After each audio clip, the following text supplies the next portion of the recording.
Hey everyone, I'm Jeremy Preston. Welcome to the all new and improved Cali Culture Podcast. We discuss everything associated with Cali, Colombia. After listening to this podcast, you'll understand why Cali is considered the best kept secret in South America. Welcome everyone to the Cali Culture Podcast. I am your host, Jeremy Preston, and we have a great show for you today.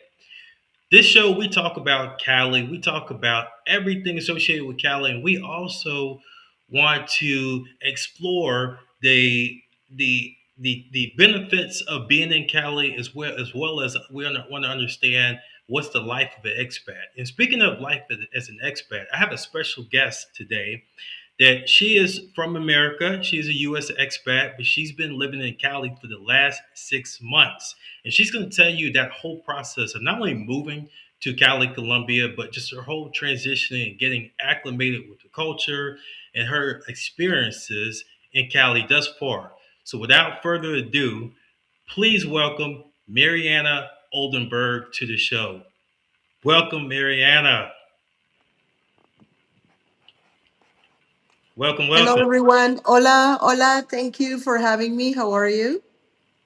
Good. It's great that you're on the show, and we have a lot to talk about, and you have a lot to share with us. So let's just get right into it. First, tell us a little bit about yourself, where you're from, your background, and what you were doing prior to moving to Cali, Colombia. Okay, thank you.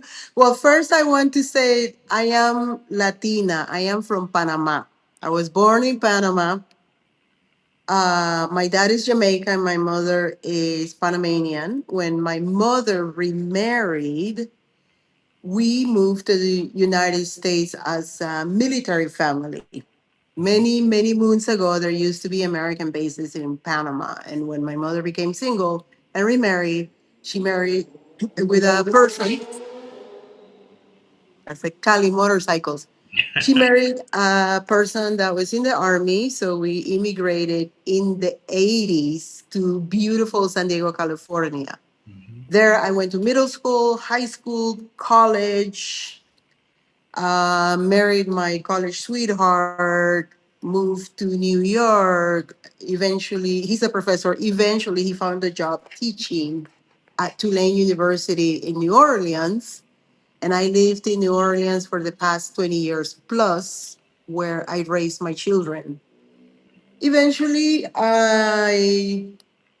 after a divorce, I decided to change my life. After COVID, I decided to get out of the house. I had been freelancing as a graphic designer for a long time, but it was always a dream of mine to open a coffee house, some kind of a casual cafe. And so after COVID, I decided to pursue those dreams, and I was hired by a restaurant group called Ralph Brennan, which is a notorious restaurant family in New Orleans. There, I learned a lot. They trained me as a bartender. I learned about bartending and mixology. Eventually, I realized that I could make a lot more money as a bartender. Mhm. Found a job as senior bartender with another restaurant group owned by Latinos. And I ended up working at a high end Mexican restaurant where I became senior bartender and I became well versed in Mexican spirits. And I eventually became a mixologist. Hmm. Wow.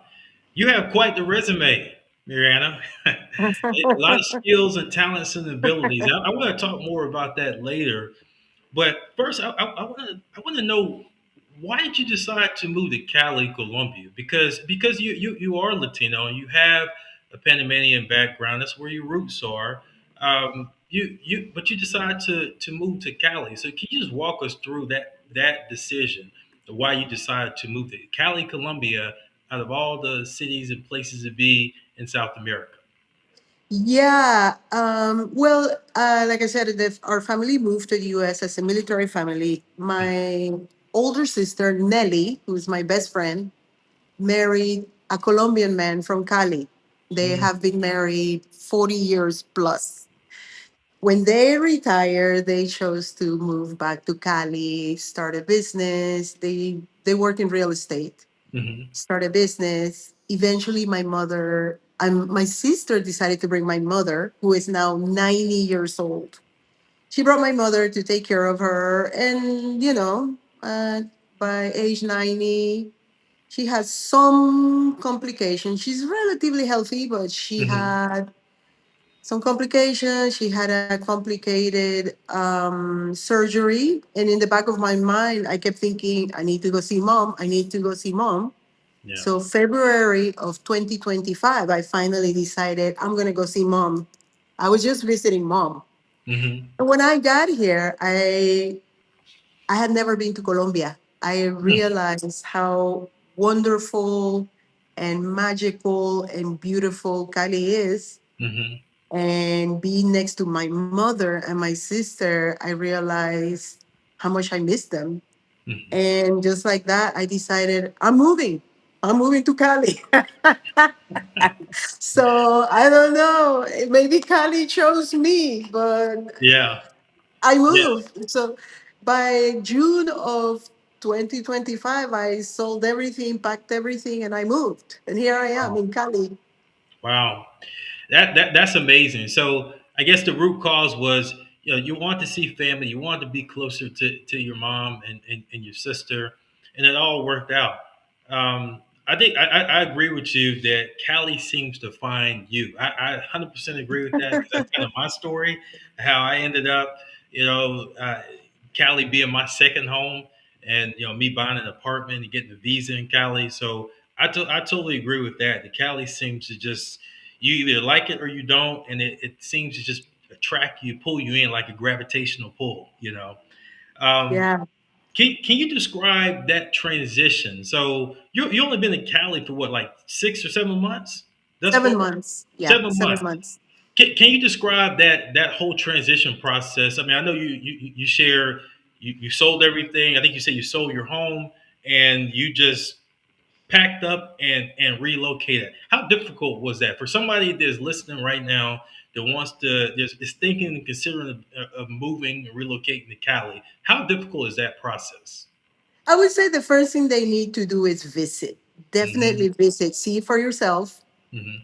And most likely, especially if they do it through you, where they can, let's say, connect to other people that can show Right. them around, because I have my family. So that was, for me, it was so comfortable. Hmm. Right. So I had this advantage of having my family that facilitated everything. But technically, being with my mom and my sister reminded me of where I belong. Hmm. And so I went back home. Of course, I meditated on the big decision for about a month and a half. And I was like, that's it. I'm made up my mind. I'm putting my house on the market. I made a plan myself. I had a deadline of selling my house before hurricane season. That's another one. It was very difficult dealing Hmm. with hurricanes in New Orleans. So I mapped everything out. I wrote things out, sort of like my deadline to move. I gave myself ample time to sell the Hmm. house. I spoke with an immigration attorney to find out, what are the things I need, how can I stay there long term, or at least, the next 5, 6 years, while mom is still around. And then I have to say that also be very intentional. If you visit and you like it and you picture yourself in this beautiful city, be Hmm. very intentional about it. Make goals, write things down. Then I just learned about the process of selling my house, emptying my house. I have a dog, my third child, working on the specific of what does it take to bring a dog into Cali, Colombia, Hmm. the shots. pricing out air flights. That was a little complicated because it was difficult to travel with a dog during the summer out of New Orleans. Because of the heat, I had to travel with my dog to Florida and then fly on. I flew on Avianca, Hmm. Colombian airline. So just a lot of busy stuff, but make sure you look into the legalities of what it takes to come here. Hmm. And again, what made it very easy for me is that I flew straight into this apartment that belongs to my family that Hmm. they do this real estate stuff. So a lot of things were facilitated for me. Yeah. Any does that do you think Oh yeah, that's absolutely, explains absolutely. everything? Yeah, yeah. And so that it sounds like you took about a month and a half of just direct planning and strategic planning. This is what I Hmm. want to do, writing it down and executing. And I think that's the key is like you said, you really have to be focused and intentional about your goals. Because a lot of people Yeah, want to move to South America, but then because they don't have the goals documented, it ends up being kind of a plan that's not executed. You know, um, yeah, yeah. yeah. Have your passport ready, things like that. Don't Hmm. I think it's becoming a little bit more and more complicated. Now that Yeah. so many people seem to want to move abroad for a while. Hmm. And well, we all know that things politically are getting a little bit jumbled up Yeah. in the United To say the States. least. Right. At least have your passport ready, Right. please. Yeah. Absolutely. Now I want to touch on something you had mentioned. This is something I do a lot of consultations with people that want to come to Cali and Colombia in general, but specifically Cali. And I get a lot of people, both men and women, always ask me about the pet thing. Like, okay, what does it take to get a pet from the US to Colombia? And not only that, is Cali in particular, is Cali a pet friendly city? Can you answer Oh that? my gosh. Yes, it is. That's another thing that's amazing. Not only has my life improved, but my pet's life, he goes to a dog academy. I only send him twice a week. They pick him up in this cute little van Hmm. with compartments. Like when they catch dogs in the US and they come with that Yeah. car that has like little The little, compartments per yeah. dog. It's air Hmm. conditioned. Hmm. He was a little bit overweight. He's lost the weight because he gets to hang out in this beautiful finca. Finca is sort of like a ranch, like a big piece of land. He goes to and from. I can go to so many places. The only places where they don't really allow dogs is the grocery stores. Okay. But Yeah. other than that, we go down to the coffee house. Hmm. They bring him water. They know his name. People are really pet friendly, and I have to say that I made my first group of friends because we call each other dog moms because we're dog moms. Go to the park. Next thing you start talking. Hmm. Next thing the dogs become friends. So yeah, it's really dog friendly. I have seen dogs in so many like nice restaurants, and people come Hmm. in with the dog, and these dogs are trained. They're really chilled. I have to say that not only the vibe of Colombians is really really relaxed, and that's what I like. As we know, the United States can be very stressful, like Hmm. either work, work, work, or the political climate, or whatever it is. In Colombia, I disconnected from all of that. Yeah. I even see people walking their dogs off the leash. So I tell myself, wow, even the animals are more relaxed in Colombia. So It's it's, true. it's definitely pet friendly. Good. Definitely. And I second that too. That's one of the first things I observed when I moved to Cali is you see dogs and cats everywhere. In fact, as you know, the Parque de Pelo is a dog park. So Mhm. there's it's a very friendly dog and cat and pets in general. Yes. Very friendly pet, very friendly pet city. And so yeah, those of you that have a pet, that won't be any concern whatsoever. And I also agree that it's an easy way to meet people. That I don't have a pet, but I have been out at wherever, like at a bar or whatever, and I've seen people with a pet, and I go pet the dog, and then just start striking up a short conversation with my small amount of Espanol. So, so it is a good way to break the ice for sure. That's Yeah. true. Yeah. Yeah. So overall, do you like Cali? Do you love Cali? What are your sentiments overall about Cali, Colombia? I'm sorry. What was there was a motorcycle going by? What was that again? Yeah, yeah. What are your sentiments about Cali in general within your 7 month stay there? In other words, do you like it? Is it growing on you? Do you love it? Do you is Are you in between? What do you think about Cali, Colombia? Oh yeah. I will start first of all by saying that there are certain things I miss about the United States when it comes to the cuisine, the food, and the diversity. Hmm. And I'm like over here thinking like, wow, immigrants do make the U.S. amazing. You can find anything over there. And I miss my two sons. But Cali, I have to say, I'm gonna sound like Sally Fields. In Cali, people like people. It's like you can go to places and you feel like you let your guard down. I call it. I say that it's like the way people used to be, kind of old fashioned. Like when I grew up in Panama, you just meet people, you feel relaxed. It's almost like you can open your heart. You can reach out to people. They're just welcoming. They are relaxed. Nobody seems to be like doubting you or sizing you up or anything. I tell people who I am and they believe it. They I agree with it's that 100%. that simple.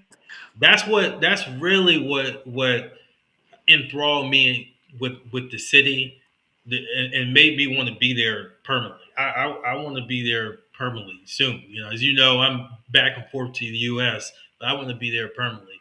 And for that reason, the U.S. You lived in New Orleans as long as you Mhm. did. When you first moved to New Orleans, people were extremely nice. Hello, how you doing? Do you need anything? Let's have a cookout. Let's have a barbecue. And that's the way it was in the U.S. at one point in time, in particular in the Mhm. southern states, in the southern region. And I think the U.S. has lost that sense of community. I say this all the time in my video. We kind of lost that sense of community, but I do see that in Cali, and I really like that. That's what really drove me to Cali. Um, and the podcast last week, I was asked. I've been all over the different cities, but Cali did it because of the friendliness and the sense of community, where I didn't see that in some of the other cities. So I 100% agree with you. Agree with you there. Now I have to ask this question: what do you least like about Cali, Colombia? We talked about what you like, which is a lot, Uh-huh. but what do you least like about Cali? I would say again, I will start by saying that it's not that I don't like it, it's that when I came here, I decided I am going to Cali. I am going to acclimate to Cali. Hmm. And probably I will say is things like, for example, not being able to pay my electricity bill online. Conveniences like that, right? Yeah. Because I don't have a cedula, like an official ID. Hmm. So here you'll find yourself still having to go down to the gas and electric office, and waiting in line and things like that. So I'm not complaining. I'm just saying that wow, I have to do things the old-fashioned way. Right. And I don't want to be an ingrate. I don't want to criticize. But sometimes I'm like, wow, this could be more efficient. But nope, I gotta go down to the bank. Hmm. I gotta I went to pay a thing called I bought an apartment Hmm. and I went to go pay for a thing called boleta fiscal. It's like a fiscal payment that you have to pay on your Hmm. apartment. I went to the Banco Occidental, one of the banks, and I thought I could pay. I do have a Colombian bank account. I thought I could pay with either my ATM card or my credit card, and they're like, "Nope, it has to be cash." So I had to walk all the way to the other side of the river, go to the bank, take out the Yeah, cash, come back, and then yeah, they told me, "Guess what? This was due yesterday. You're gonna have to renew that, and now there's a fee." So things like that that can be, tedious, yeah. tedious. But I do it with joy, like in the scheme of things, I'm like, hey, I'm buying my own apartment. Hey, I can afford this. So, That's right. but anyways, not that I hate it, but I'm learning to get used to that. I agree with you there, and I 100% agree. First of all, I will second that. That I never want to complain. I am in Colombia, which is not my home country, so I never want to complain. However, we as expats do observe different things that are different than our home country, and that is definitely one of them. I can remember even going to the migration office to get my cedula, and that was a process. The people were extremely nice and friendly, but it was a process, and you have to have all your paperwork in order uh, to and it's but the thing is, one of the things that I enjoy about I want to say I enjoy about it, but I'm okay with it is even in that you still can meet friendly people, and they still ask you where Exactly. you're from, what do you do, welcome to my country, and I still appreciate again that Yeah. hospitality. Even though it's a little bit of a pain because you got to go through other steps in your day that you didn't plan for, but it's a way to be able to, as you indicated, assimilate and understand the culture, the full understanding and comprehension of the Cali culture, which is a good thing. And you know how you said that you feel that in the US people are losing a sense of community. Hmm. Now I know this guy because I know the teller. Right. And I can joke with him and I can be like, wow, y'all are really strict in Colombia or whatever, And I actually go there to pay because I'm managing my brother in law's apartment. I Mhm. go there to pay the association fee and they let me walk in with the dog. So I go there now. Every month I walk in with the dog. They allow me to do my banking with the dog. And that's what forms Yeah. that community. I feel like I have my little El Peñón village. I know the ice cream lady. I Hmm. went this morning to buy like two of those big things, jugs of water. Hmm. And not only did they hold my dog while I went and bought my water, they brought the water all the way into my building because I live on the same building.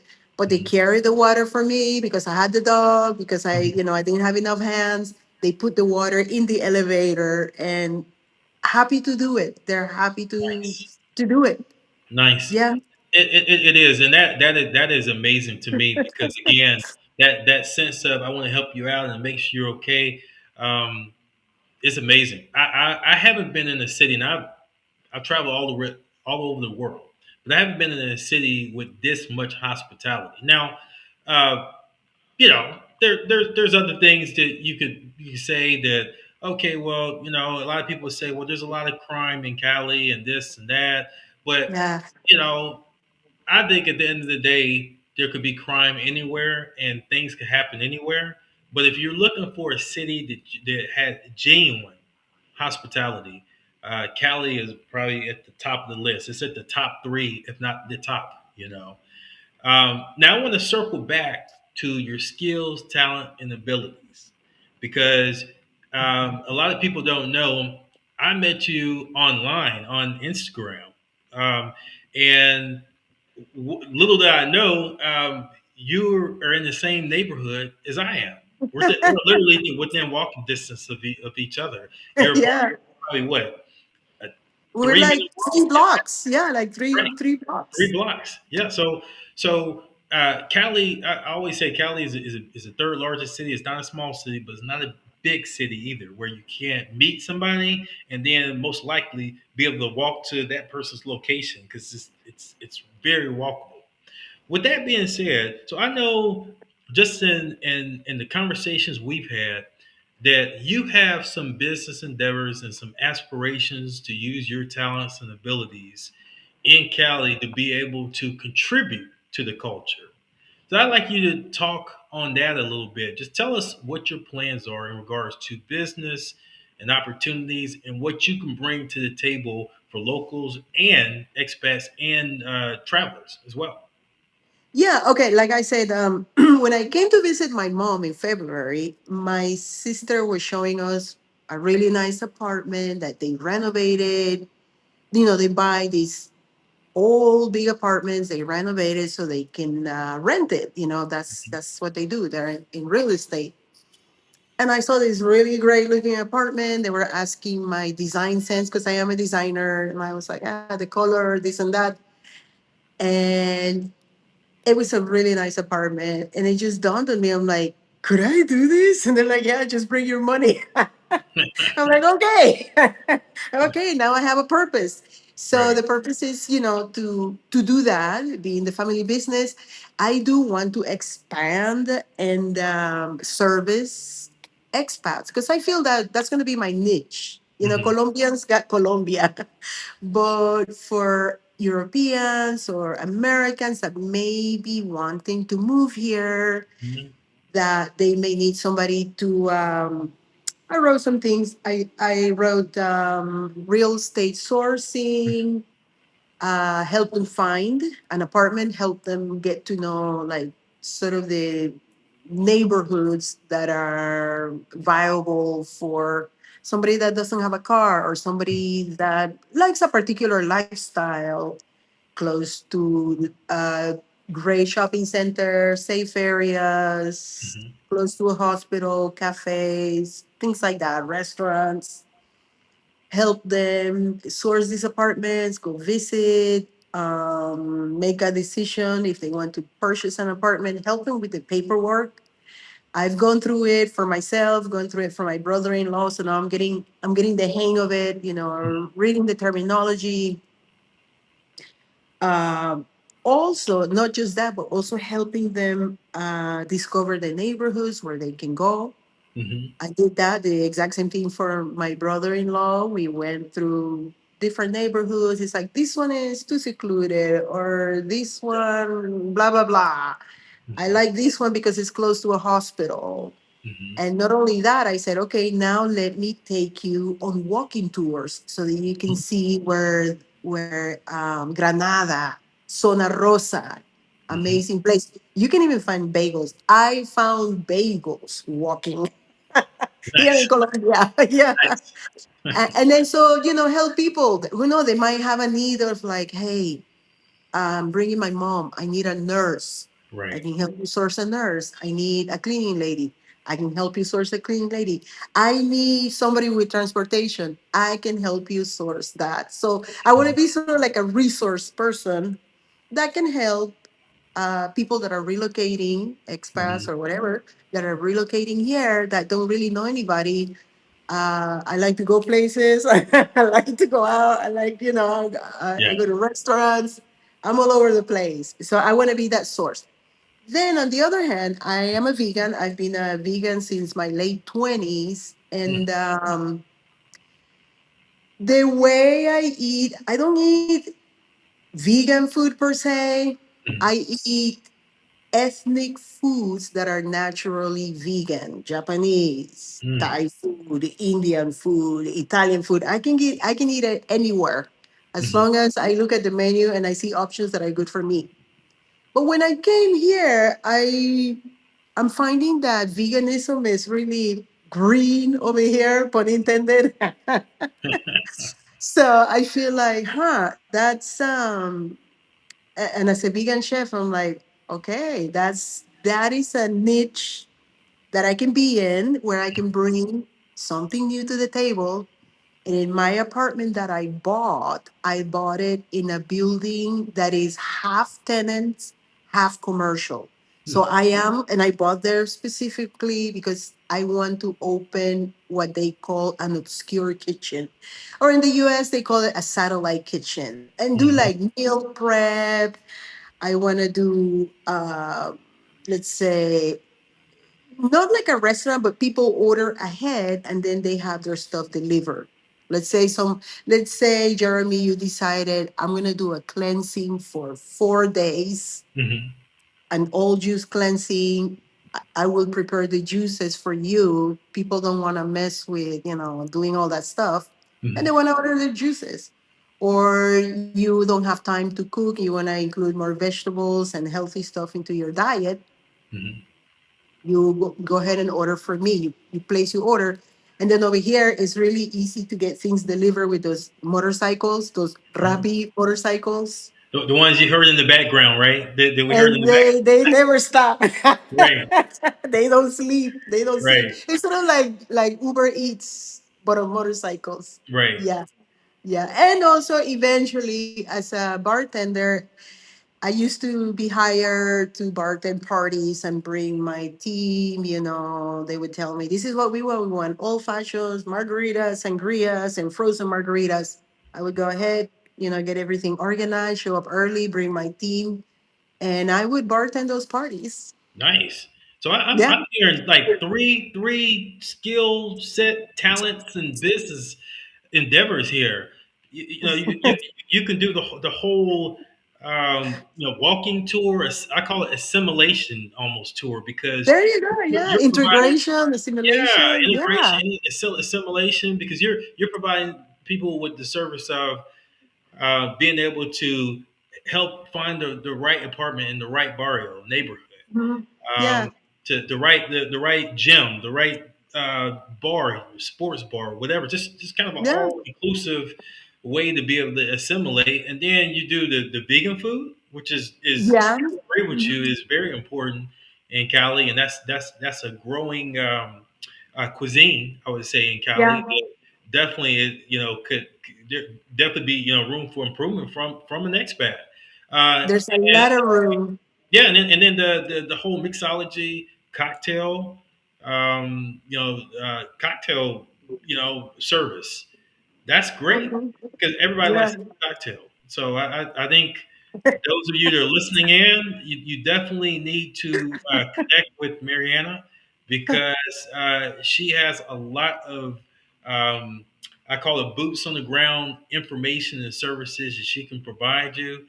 And I think it'll be very helpful for Cali, extremely helpful for Cali. I can't wait to try some of that vegan food. I need to get on the vegan diet. I got the working out part right. Sometimes I don't eat. I think you will like it. And I'm not saying people have to become vegan, so you could be supplementing. Say, okay, I grill my chicken or my steak. I'm gonna Right. accompany it with this, with Hmm. these vegan offerings. Yeah. Yeah, yeah. And one thing I can say about Cali is the physical fitness part of it. They got America beat by like a landslide when it comes to physical fitness because what do we always see Caleños doing? Walking, running, dancing, Running right? and cycling too. They're big into cycling. Mm-hmm. Yeah. Yeah, Yeah. always outdoors. Always on their phones, always outdoors, and that obviously leads to a great healthy lifestyle. And so yeah, yeah, live right, eat right, perfect combination. Don't stress, Yeah. perfect combination, right? So I got just a few questions here, and we'll have to wrap up because we're obviously gonna have to have you back on the show because we got so much other stuff to talk Yeah. about.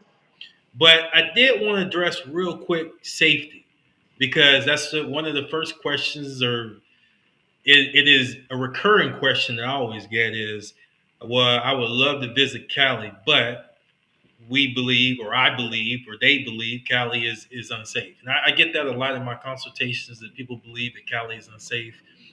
What do you say to that? Like you live there, you've been there for 7 months. You know some things that have happened in Cali. Yeah. At the same time, you do a lot of walking. You associate with the locals. So, what do you think from a safety standpoint? What would From you a say to safety viewers?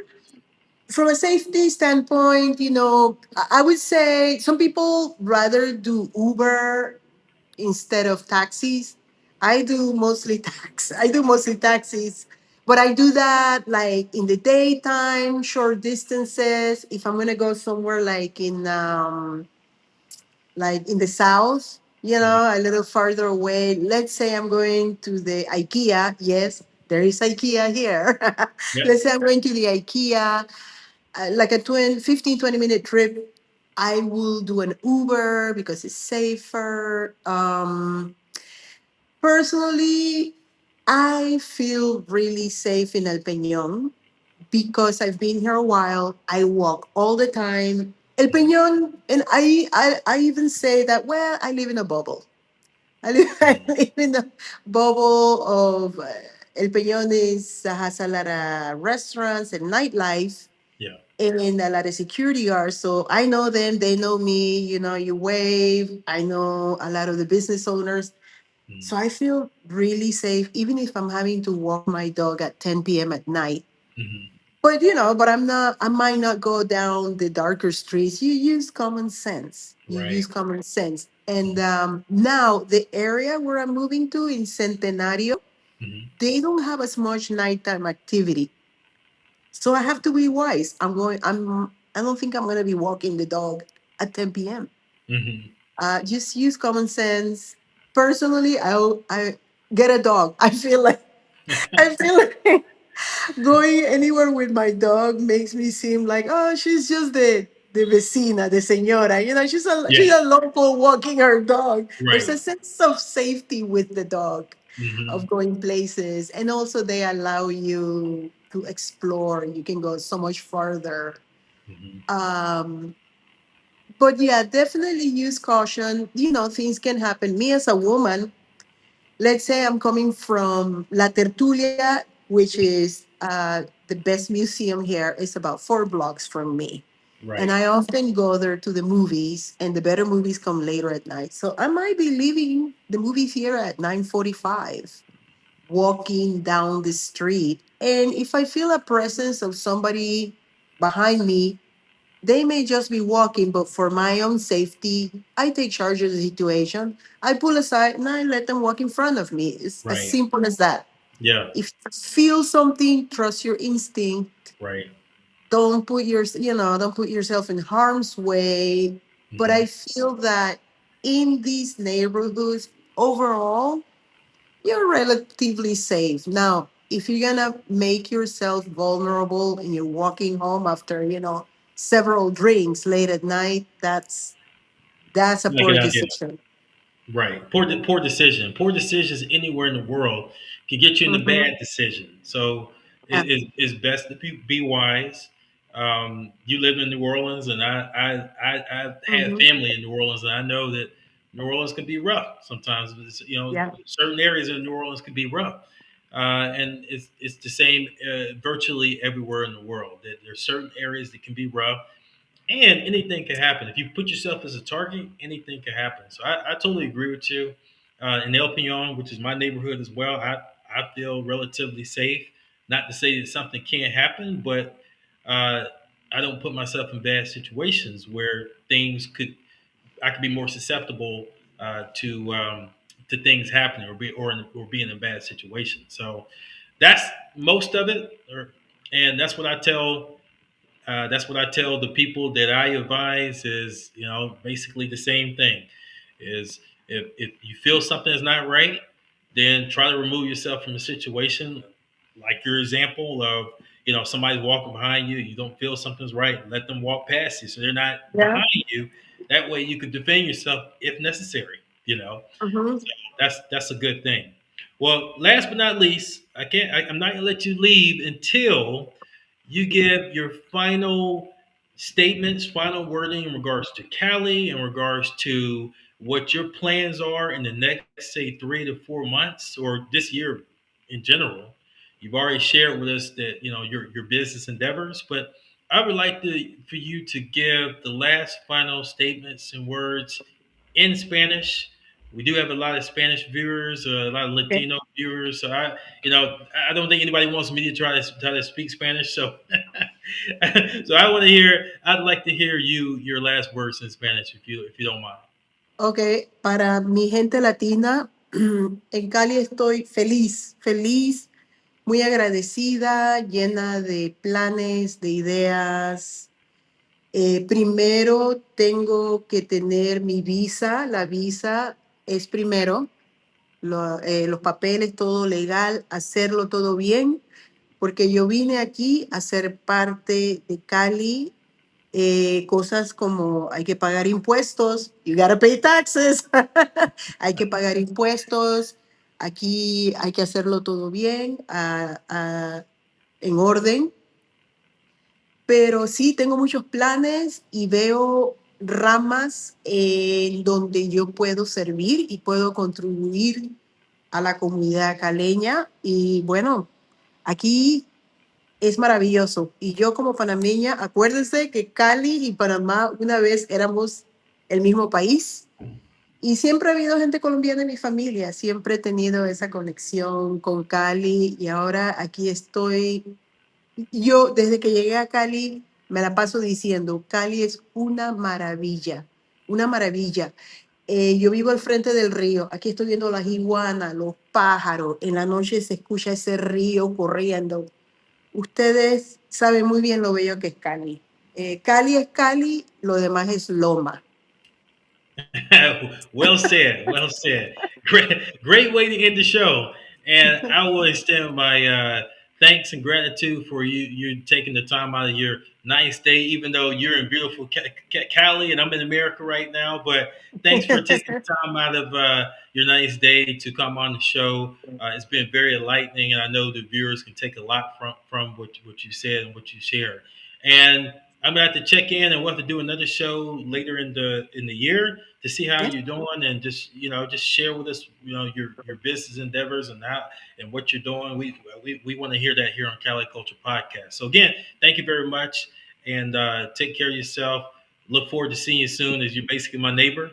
And for those viewers out, um, be stay connected with us. Obviously, like, follow, join the community, and then look forward to the next episode because we have another special guest that's written a book.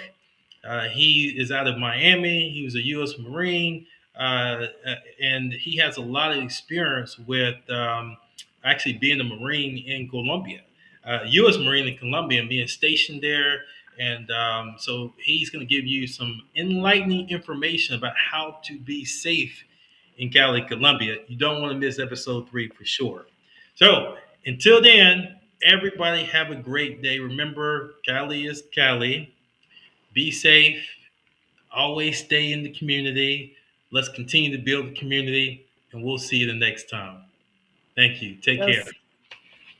Yes. Thank you for watching the Cali Culture Podcast with Jeremy Preston. Please remember to like, comment, and subscribe, and I will see you next week for our next episode.